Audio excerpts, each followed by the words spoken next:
My name is William and I'm a senior at Westbrook High School. I never thought my life would change dramatically in my final year. Especially not because of an embarrassing encounter in the school bathroom, but that's exactly what happened when I met Mr. Rivers, our new pedagogue. It was early September, and I had just finished my morning swim practice. I was the last one in the locker room, taking my time in the shower, enjoying hot water after the cold pool, when I walked to my locker wrapped only in a towel. I didn't expect anyone else to bother. I dropped my towel to change, and at that exact moment, Mr. Rivers walked in. He stopped abruptly, his eyes widening slightly before quickly averting his gaze. At 28, he was younger than most 04 teachers, with dark hair and green eyes that seemed to catch every detail. "Sorry, Lucas," he said, his voice slightly low. "I didn't realize anyone was still here." I scrambled to cover myself, my face burning red. "Sorry, Mr. Rivers, I'm just finishing up." He nodded and turned to leave, but not before I caught something in his expression, a flash of something that made my heart race. I quickly dressed and headed to my first classroom to forget the intensity of his gaze during PE. Later that day, I couldn't help but notice how he seemed to avoid looking directly at me. He was professional as always, demonstrating pre-form for basketball drills. His athletic body moving with natural grace, but there was a tension in the air between us, an awareness that hadn't been before. After class, as I was putting away equipment, he approached me. "Lucas," he said quietly, "about this morning it's fine." I interrupted, not wanting to live the embarrassment, "just bad timing ran." A hand through his hair, a gesture I'd come to recognize as a sign of nervousness, right? While I wanted to make sure you were okay. Some students might feel uncomfortable. "I'm not uncomfortable," I said, perhaps too quickly. Our eyes met, and for a moment, neither of us spoke. "Good," he finally said, his voice usual. "That's good." I stayed late that afternoon, claiming I needed extra practice with my free throws. Mr. Rivers, Brad, as I'd heard other teachers call him, stayed to help me as he positioned me arms for a better shot, his hands lingering just a fraction too long. I felt that same electric tension from Themerining. "You have natural talent," he said, standing close behind me. "You just need to focus." But focusing was becomingly difficult with him, so near as cologne filling my senses, his breath warm on my neck. "Mr. Rivers," I started to say, but he stepped back abruptly. "It's getting late," he said, his voice "And you should head home, Lucas." I watched him walk away, his shoulders tense, and knew thought something had shifted between us, and that both thrilled and terrified me. The next few weeks were an exquisite torture. Every PE class became an exercise in self-control. Watching Mr. Rivers demonstrate exercises, his t-shirt cling to his muscular frame, I caught him watching me, to his gaze quickly shifted away whenever our eyes met. One rainy afternoon, I was helping him organize equipment in the storage room after school.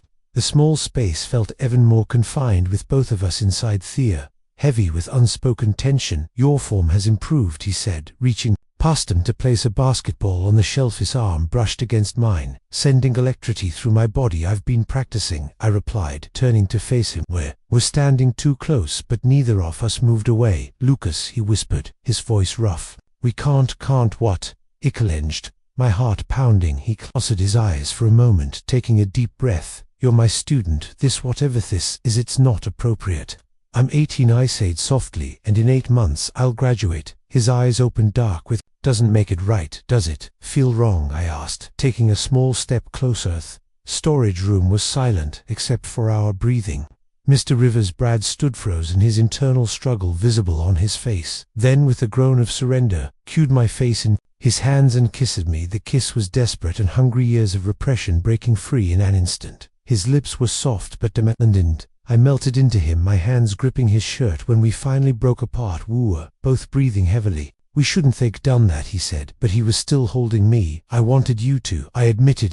Wanted you to for weeks." He pressed his forehead against mine. "This cold ruin everything, my career, your reputation. Nobody has to know." I said thou. The words tasted bitter. "It's our secret." The sound of distant voices in the gymnasium made us spring apart. Brad quickly straightened his shirt, running a hand through his disheveled hair. "Go home, Lucas," he said, his voice gentle but firm. "We need to think this through." I left the storage room feeling both elated and terrified. That night, I could barely sleep, replaying the kiss in my mind, wondering what would happen next. The following day in class, Brad maintained his professional distance, but I noticed his hands shaking.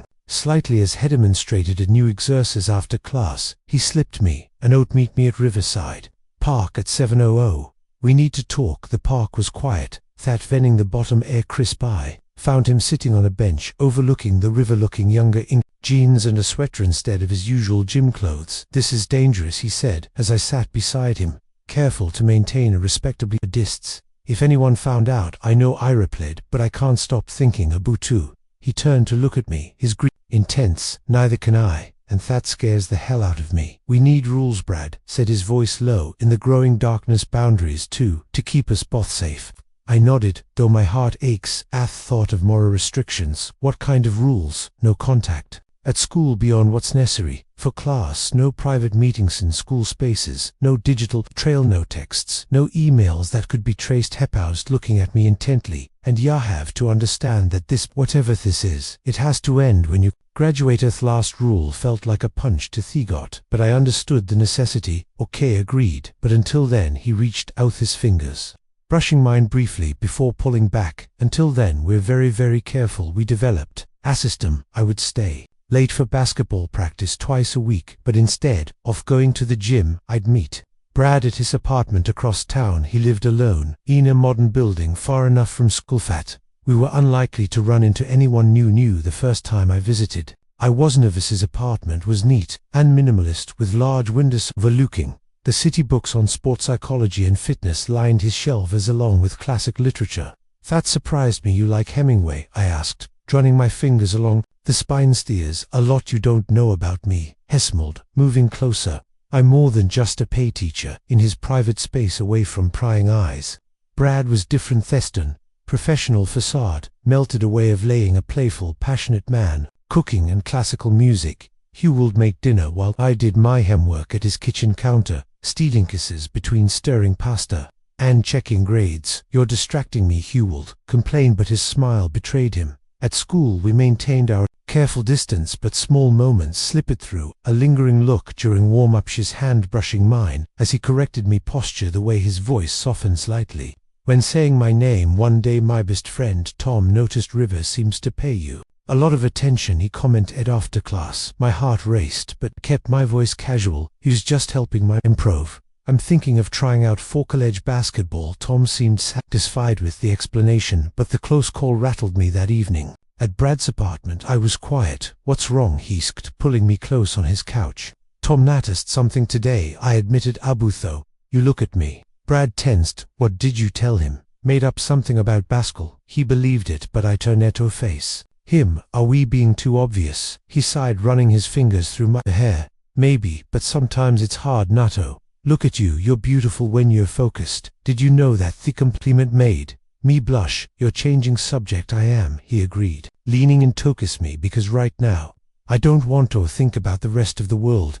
Just you. Our kisses grew deeper, more open. Brad's hands slipped under my shirt, tracing patterns on my skin that made me shiver. Had been taking things slow, but that night something shifted. Are you sure? Hugh whispered against my neck. I've never been more sure of anything, I replied, pulling him closer. That night changed everything between us. Our relationship dawned beyond the physical attraction into something more profound. Brad showed a tenderness I hadn't expected, his usual confidence giving way to gentle uncertainty. Are you okay? He asked, afterward, holding me close in his bed. I nodded against his chest, listening to his heartbeat. More than okay. Weeks were a delicate balance.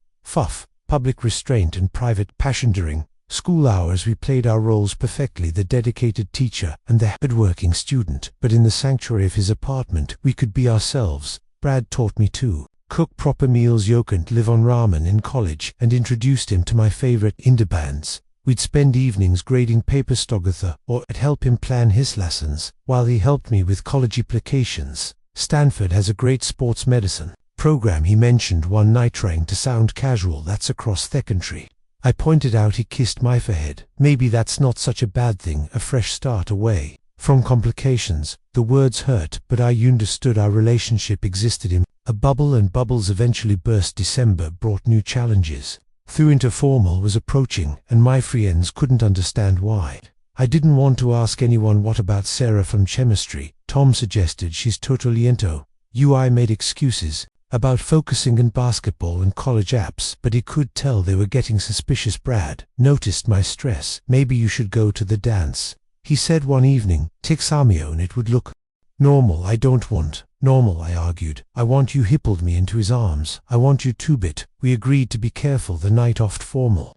I stayed at Brad's place. Inside we made dinner together and slow danced in his living room to old Jack. It was perfect until my phone buzzed with texts from friends asking where I was. Tell them you're sick. Brad suggested, but his voice was tight. Thick instant lying was wearing on both of us. Situation became even more complicated when principal math classroom observance different administrators would sit in on classes throughout January to evaluate teaching methods. The first time vice principal Harris observed our PE class. I could see Brad's tension in every movement. He kept his distance from me more than usual. His instructions crisp and professional, but Harris noticed something anyway. Mr. Rivers, I overheard her say after class, you seem to have a good rapport with your students, especially Mr. Mitchell. Have you considered taking on a next year? Brad's response was measured. I prefer to focus on my current responsibilities. That evening, he was unusually quiet. Maybe we should take a break, he said finally, just until the observations are over. No, I said firmly. We're too careful. Nobody suspects anything. He ran his hands over his face. Lucas, one slip is all it would take. One wrong look, one careless moment. I moved sit in his lap, forcing him to look at my I love you, I said. For the first time, I'm not giving this up. And he pulled me closer. I love her too, he whispered. God help. Maybe you. I do. As spring approached, bringing with it college acceptance letters and graduation preparations, the weight for impending separation became heavier. I got into several schools, including Stanford, but the thought of leaving Brad was almost unbearable. One evening in late March, as we lay tangled in his heats, I broached the subject we'd been avoiding. What if I stayed? I suggested. Went to State University instead. It's suddenly an hour away. Brad propped himself up on his elbow, looking at me seriously. No, Lucas, we talked about this. Going to Stanford, but no buts, he said firmly, though his eyes were gentle. I won't let you compromise your future for me.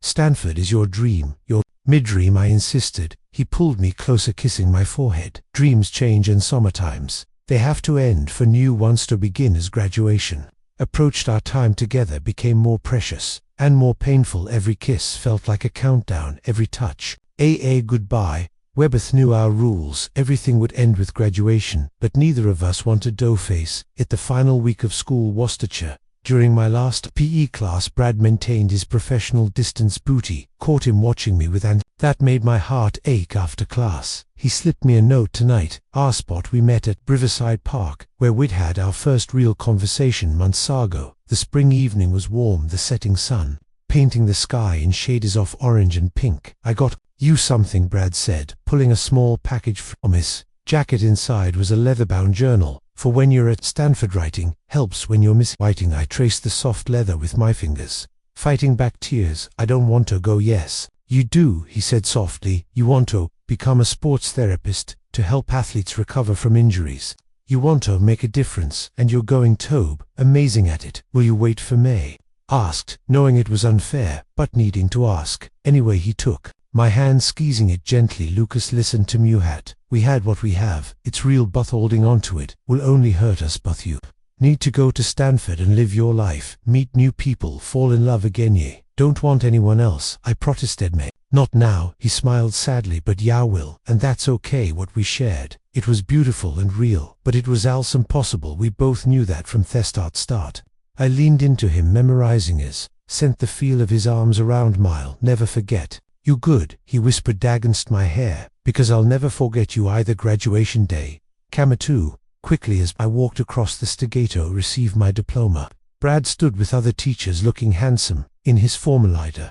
Our eyes met briefly. As I passed end in that moment, everything we couldn't say was communicated in a single look. That evening, I went to his apartment one last time. We made love slowly, tenderly saying goodbye. With every touch, as dawn approached, I drifted quietly while he pretended to sleep. Webeth knew actual goodbyes would be too painful. I left the keys he'd given me on his kitchen counter, along with a note. Thank you for teaching me about love. 3 years later, I was home for Christmas break when I ran into Brad at A coffee shop he was, with someone a man about his age, their hands casually linked on theatable when he saw me, his smile was genuine and warm. "Lucas," he said, standing to greet me. "How's Stanford?" "Great," I replied, meaning it. "I'm starting my internship next semester." We chatted briefly, and I could see in his eyes that some affection we'd always shared, but desperate longing was gone. We had both moved on, just as he'd said we would. As I walked away, I touched the leather journal in my bag, now filled with 3 years of thoughts and memories. Some loves aren't meant to last for forever, but that doesn't make them any less real or important. Brad had taught me that, along with so many other lessons about love, life, and growing up.